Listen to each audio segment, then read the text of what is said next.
Hello, my name is Eben Rose. I'm running for Maine State Senate in District 29 in Cumberland County in Maine.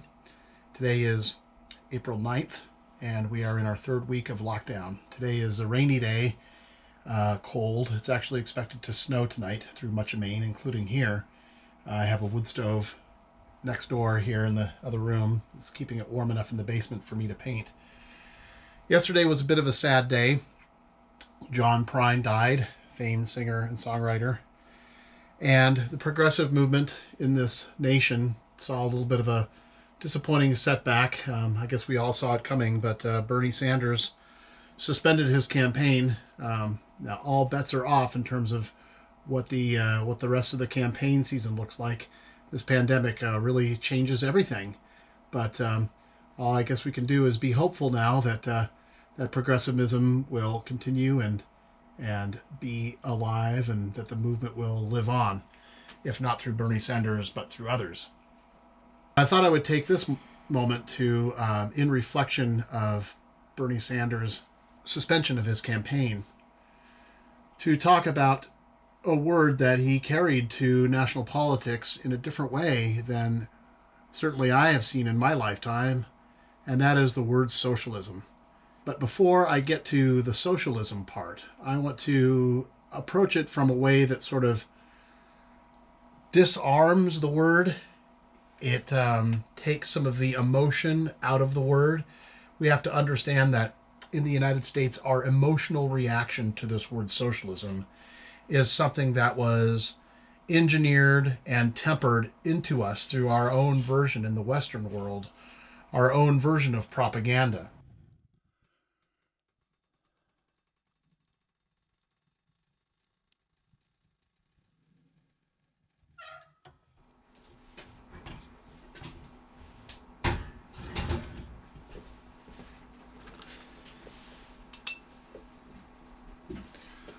All right, so a good place to start is just with governance at all. And I really like the sort of way that Paul Collier, Sir Paul Collier, professor at Oxford, professor of political and economic development, characterized is what would be sort of the default government, what has been historically the default government.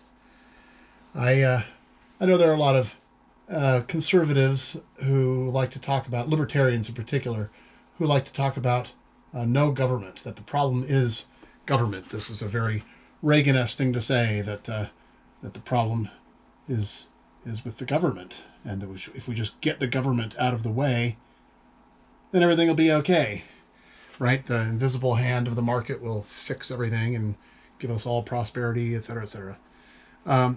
So let's just pretend that there is no government, right? Let's pretend that there is no law enforcement. And, some people would fear that this is anarchy, but this has been the case historically, is government had to emerge from somewhere. So it had to emerge from some situation that wasn't what we call government now, state government. That is to say, government that has states as its center, or the power of the state at its center. And it evolved from a situation where the biggest thug in the valley ends up being in charge. That's how kingships developed, and that's how our feudal system developed in the Western world. It's sort of a default government. Somebody will end up being in charge, and that person in charge will not, pretty much by definition, not be the smartest person, not the most productive person, I should say. It could be very smart, very astute, but not astute in terms of productivity.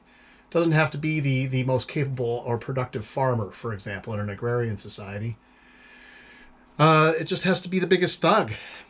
So that's who ends up being in charge, is the biggest thug. So, it doesn't take a great leap of imagination to picture this. I mean, picture mafia wars. If there was no government, we would have, a mafia-controlled state, which is kind of what we're getting under Trump. That's the clientele sort of arrangement that he's used to and that he envisions. And that's the sort of structure that many private corporations, maybe most private corporations, have. I mean, we've long talked about having government run like a business is somehow more efficient or better. Well, many businesses, maybe most, are quite tyrannical. There's one boss at the top who decides everything. That's sort of the default form of governance is, the biggest thug in the room is in charge. So now that we've gotten that out of the way, what happens in the course of development of the state, I think was very interestingly portrayed in, my wife and I binge watched The Crown. And at one of the episodes of The Crown, maybe third episode of the first season, there's an interesting dialogue that goes on with the young Queen Elizabeth, who had just ascended to the throne. It wasn't really expected that she would be the one to ascend, but here she found herself thrust into this position of power, head of state, in a nuclear age, in the shadow of Winston Churchill and other luminaries, and she has a moment of reflection and concern because she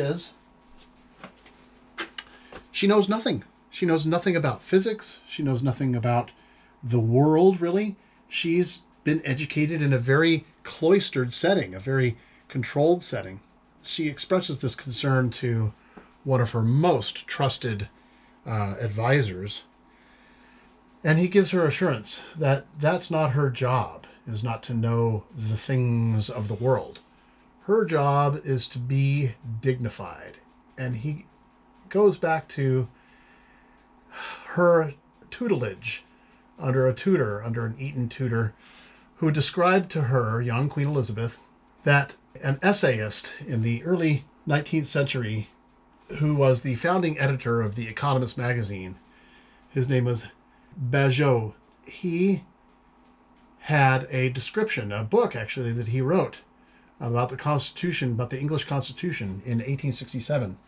So this is the description. He said, there are two branches of the English constitutional system.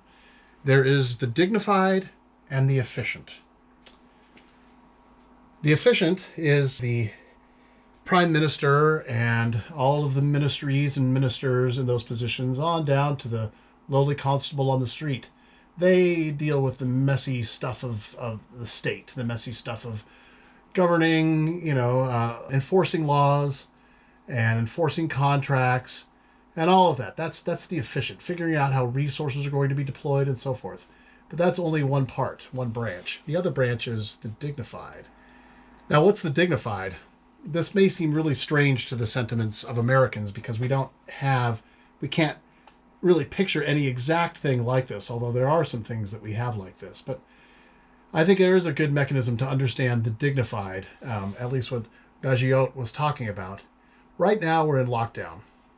There are orders that are pretty draconian. I mean, if they were just said, without a disease, we would all be pretty much up in arms against it, saying, what do you mean I can't go to the store? What do you mean I can't blah, blah, blah, I can't be with my friends? Well, the consequences are direct, natural, and efficient. And so we all respect that maybe it's a good idea to actually follow these safe distancing rules. Now, I realize that some other people, including some folks in Maine, do see this as an affront. We have to be, of course, very careful about protecting our civil liberties. But our concern for behaving ourselves is not enforced by a rigid police state right now. There aren't tanks rolling up and down the street. We are all behaving ourselves. We're all keeping safe distancing. We should be. We're all heeding this advice because it's the right thing to do in this circumstance. So we are self-governing. And at some level, this is a sort of dignified behavior. This is based on being informed by the science of the matter, which is not a political issue. It's being formed by our just general sense of courtesy that we don't want to infect other people. So there's a quote from the American author John Steinbeck, the author of The Grapes of Wrath, and that is that government is evidence that as individuals we have failed. And I think that fairly sums up maybe the point with the dignified versus the efficient, is the efficient being what, in John Steinbeck's sense is the government. But, if we all could just self-govern, if we could all just get along, then that would be great, right? We wouldn't need any kind of central enforcer. But, that's not where we are in the world, right? There are thugs among us who want to take from us things and And it's in this milieu that our concepts of our struggle, I should say, for Western civic democracy begins, right? We get senses of fairness and so forth, and egalitarianism and that. I just wanted to add one additional thought, and that's that thuggery doesn't necessarily have to be, sort of medieval style violence. In a modern context, I would say that the ongoing threat of litigation serves as a modern form of thuggery. The access to the courts in litigation is not equitable. You have to lawyer up. You have a lot of work to do to defend yourself in court, as we in South Portland know very well with our dealings with the Portland Pipeline lawsuit. So the early 19th century saw the emergence of a kind of power relationship that hadn't really existed before, and that was where there was a factory owner, somebody who was quite powerful, who commanded labor of a large contingent of people, but that person, that owner, was not obligated by any sort of divine right of rule and the noblesse oblige that came with it. That sort of control that required of that person dignified behavior. So it was in this milieu that socialism was born. Originally it was called utopian socialism. And there's a quote from Martin Buber, who wrote that the goal of utopian socialism is to substitute society for the state to the greatest degree possible, moreover, a society that is genuine and not a state in disguise. I'm reading, by the way, from a book about socialism written by Michael Harrington, who was the founder of the political party in the United States that is the Democratic Socialist Party. So that's jumping ahead quite a bit here. But this book that was published posthumously, it was actually written by him on his deathbed in 1990 or 1989, is an encapsulation of a whole history and prospectus in the future of what socialism means. Importantly, he refers to socialism not as one thing, but as an array of different things, because that term had been used so many times and abused so many times that we kind of lost sight of what the core idea and founding principles of socialism is or was. So the early founders of socialism in the 19th century, that would be Robert Owen in England and Saint-Simon in France, were concerned not with a political project in the sense that we think of, like a state influencing political project. It wasn't a political party. It was a moral movement, a movement that was concerned about morality, a concern, if you will, about dignity, and a concern about feminism and community. And so the early concerns were about how these moral ideas could be infused into this emerging industrial sort of hegemony of control. So Harrington describes this word socialism by, first of all, talking about socialisms. There's many forms that have been used, forms of this word that has been used over the many years, over the centuries. And I have a quick definition here, or a quick example of socialism. Ready for this? Da-da-da-da. King Arthur Flour. Yes, King Arthur Flour. It's an employee-owned mill, and the means of production are the employees, and that is governed. The means of production are governed by those who are actually involved in production. So that's it. If you had any real concern about the dangers of socialism, that's a basic socialist structure. It has nothing to do with government in the sense of the big G government, federal government. It has to do with who controls and governs the means of production. Is it going to be those involved in production directly, or is it going to be some high and distant and inaccessible hegemon or ruler or class of rulers or group of rulers that will decide basically the waking hours, the labor hours of everyone doing service for that upper group? Back about 2 months ago, I started getting Facebook ads for Hoover Institute publications. I don't know why. It's a very conservative think tank. And one of them was entitled The Moral Bankruptcy of Socialism. And it had a little write-up that said the socialism, the new socialists or whatever of AOC, that's Alexandria Ocasio-Cortez, and Bernie Sanders, presents some kind of big moral crisis, because this is the dangers of socialism. And I ended up commenting on this, and I commented on it every time it appeared. It appeared probably 10 times over the past couple of months, because I saw it as my patriotic duty to sort of get our country out of this propagandist way of thinking that is the product of the Cold War. I mean, a really no understanding of what socialism is. So I responded to comments on this Facebook ad, pointing out that Medicare for all as a policy, or the Green New Deal, these aren't socialism. And I know it's kind of common to think of it as socialized medicine, and that's a common term. So if socialism is about production being managed by those who are part of the means of production, who are involved in production, then something like Medicare for all or socialized medicine isn't really socialism. It may be socialized, but it's not socialism. So Noam Chomsky, the famed linguist and social scholar, has a name for this kind of use of the term socialism, where the state owns the means of production and governs the means of production. He refers to that as state-owned capitalism. He's probably right in the strictest sense. The state owns the means of production, right? So that's state-owned capitalism. It's not anything particularly socialistic about it.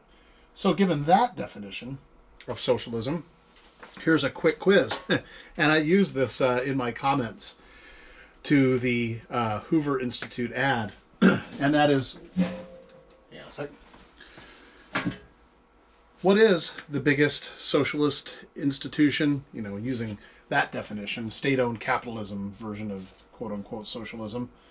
What's the biggest sort of state-owned capitalist, or biggest socialist, as they say, institution in the world? Well, the biggest one is, historically and ongoing, is the United States military. Here it is. The means of production is owned by the state, entirely by the state. It's very hierarchical. It's very authoritarian. And it is funded in the same way that Medicare for all would be funded, through some combination of debt and taxes.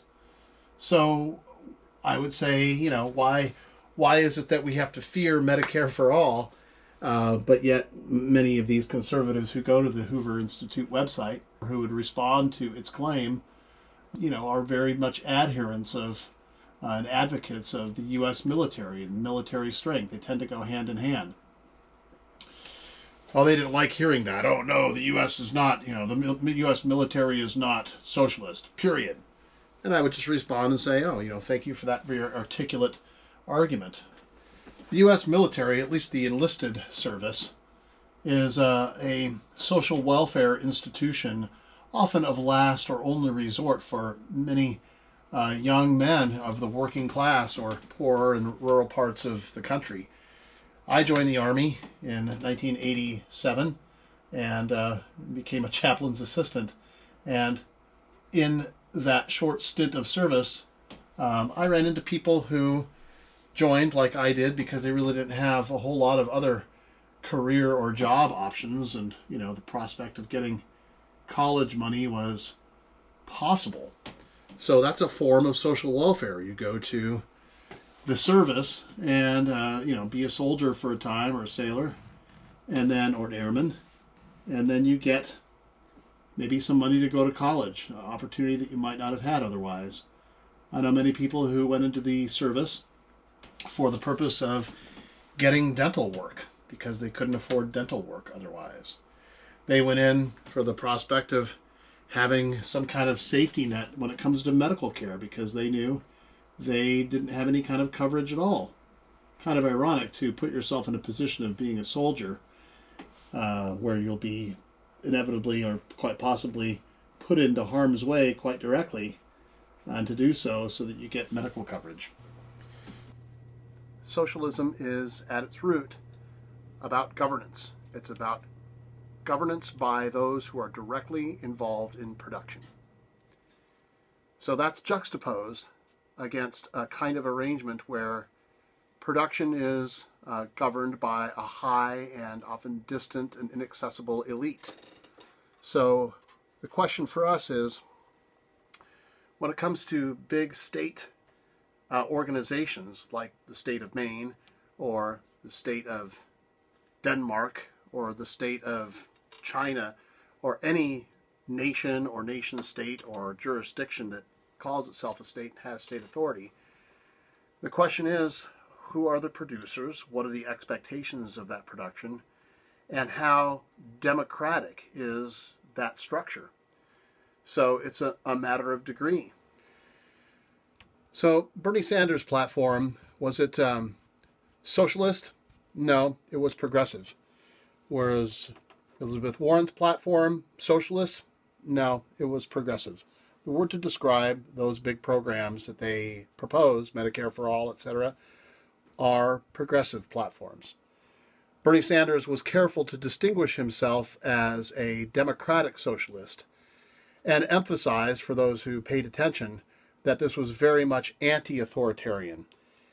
Democratic socialism, as a distinction from other forms of socialism, very much emphasizes decentralization of power. Decentralization of power.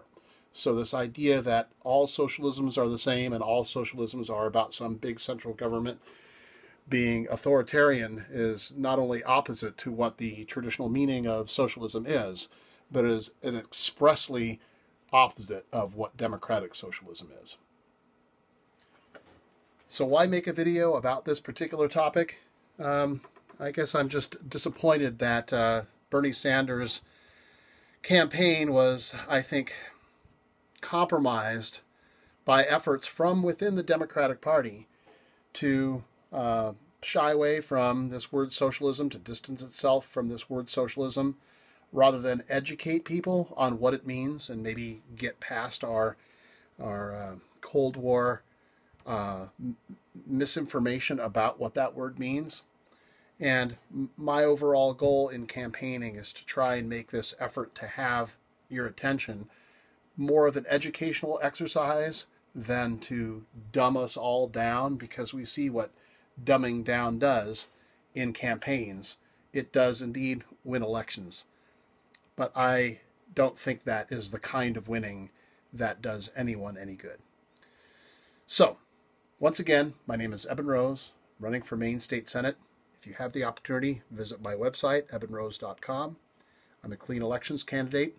The deadline for $5 individual donations has been extended by several weeks, and I look forward to your support and your donation. And be safe, be well, keep your wits about you, and try and picture, if you can, what this world will be like when we emerge from it. This will be my exercise for many of these other videos to come. So thank you very much for your attention. Good night now.